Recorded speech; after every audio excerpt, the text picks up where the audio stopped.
Donc moi, je fais partie de la génération Kafi. Et mes origines, c'est française d'Indochine, du Kafi. J'ai grandi jusqu'à l'âge de 20 ans, des très bons souvenirs, hein, malgré les conditions très austères, mais bon, on était très heureux. On avait peu, mais on était très heureux. Mais vous voyez, toutes les dames au camp, on les appelait Tata. Alors que aujourd'hui, 90 ans, ça va Tata, c'est toute c'est de la famille, quoi, c'est la grande famille. Ouais. Et, et c'est vrai qu'elles étaient assez soucieuses de si on avait mangé ou pas, et on n'a jamais manqué de rien. Hein. Je pensais toujours à nos mamans. Quand j'ai vu la mienne pleurer, comme je vous l'avais dit là tout à l'heure, hein, et j'ai toujours pensé qu'il fallait faire quelque chose, mais rapidement, pour qu'elles aient de meilleures conditions de vie. Elle a toujours resté au camp. Elle ne voulait pas aller nulle part ailleurs. Elles ont été déracinées une fois. Elles ont peur quand elles s'en vont, même si c'est avec les enfants, c'est d'être de nouveau déracinées. Voilà. Alors j'ai dit, mais maman, mais nous on est là, tout ça. Non, mais non, elle veut, c'est là-bas maintenant, c'est chez elle.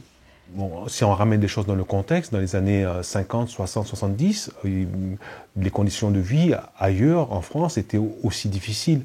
On s'y habituait, en fait, on avait recréé donc, une vie, on s'était recréé un petit confort entre nous, même si les baraquements, effectivement, étaient mal isolés, et, où il faisait très froid en hiver et très chaud en été. Mais on s'était, entre guillemets, habitué à ce mode de vie. Ce qui est devenu moins acceptable en arrivant dans les années 2000, où vraiment ce genre de situation ne pouvait pas perdurer. Il fallait vraiment trouver une solution de réhabilitation de ce site. Mais quand même, 50 ans après, on a quand même réagi lorsqu'ils ont souhaité réhabiliter, on va dire un mot plus fort, détruire ce camp-là.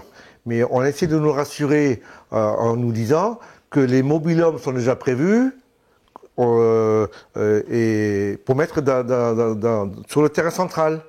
On est monté au créneau parce qu'on dit du provisoire qui va durer encore, on n'en veut pas.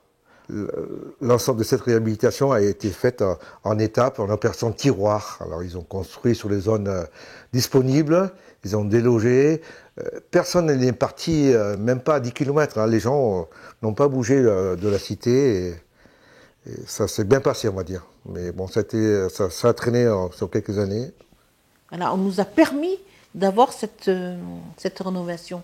Et moi, je trouve que les gens, ils ont beaucoup de chance parce que maintenant, ils ont les dernières technologies, ils n'ont plus froid, il n'y a plus de courant d'air, bon, et ils ont des aides pour leur habitation.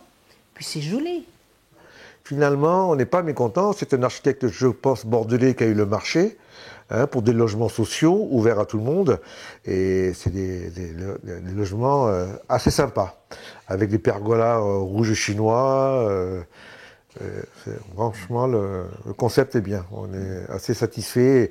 Et les gens qui ont été relogés sont très contents. Ouais. Je ne dis pas que maintenant je suis contre tout ça, mais j'ai dit c'est venu trop tard. Hein? On devait faire ça pour nos mères. Et maintenant, ce ne sont même pas elles qui en profitent. Je ne sais pas qui c'est qui en profite maintenant, puisque c'est ouvert à tous. Donc, c'est devenu des logements sociaux. Et dans ce camp, le camp, il perd son âme. Il perd son âme. Hein? Les mémés ne sont plus là, il en reste peut-être une dizaine, tout au plus. Et encore, et encore. Bon, bien sûr que c'est un bien, mais c'est arrivé trop tard. 95% vous dira c'est plus le camp, c'est plus ce que c'était. Mais bon, c'est vrai que on retrouve pas cette âme. On peut pas. Beaucoup ont quitté. Oui, voilà. Et beaucoup ne sont pas revenus. Hein. Depuis la réhabilitation, beaucoup ne sont pas revenus. Ça leur fait trop mal. Trop mal de plus retrouver l'ambiance qu'ils ont toujours. C'est-à-dire les soirs d'été. Tout le monde était dehors, on mangeait sur la voie publique, on mettait des tables, c'était très convivial, tout le monde participait, tout le monde se côtoyait. C'est bien sûr, c'est douloureux. Moi, quand j'ai vu les bâtiments cassés, quand j'ai vu partir tous ces ces emplacements, c'est très très douloureux. Mais enfin, c'est la vie. On peut pas continuer à vivre là-dedans. Et c'est une chance. Évidemment, la population là-bas est fortement asiatique, mais progressivement, donc d'autres personnes venant d'autres origines viennent y habiter et s'intègrent parfaitement dans cette vie, alors, je dirais presque communautaire au sein du CAFI, au sein du nouveau CAFI. L'essentiel, c'est de quand même garder en mémoire donc ce qu'était cet endroit de Sainte-Livrade, cette cité de Sainte-Livrade. Il n'y en a plus d'Indochinois après nous. Il n'y en a plus. Nous sommes les derniers Français d'Indochine. Donc la mémoire de la France, de l'Indochine, elle doit être préservée. C'est une histoire qui n'est pas racontée dans les livres d'histoire. Qui c'est qui a entendu parler de ces Français en Indochine? Parce que nos origines, elles sont là. Notre sang, il est là. Nous avons grandi ici à Sainte-Livrade, à cet endroit-là, de sang français, mais de sang indochinois.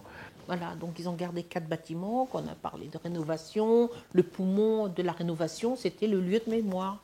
Et de fil en aiguille, allez, on est reparti encore de 2008 à ce jour pour travailler sur le lieu de mémoire. On n'a jamais fini.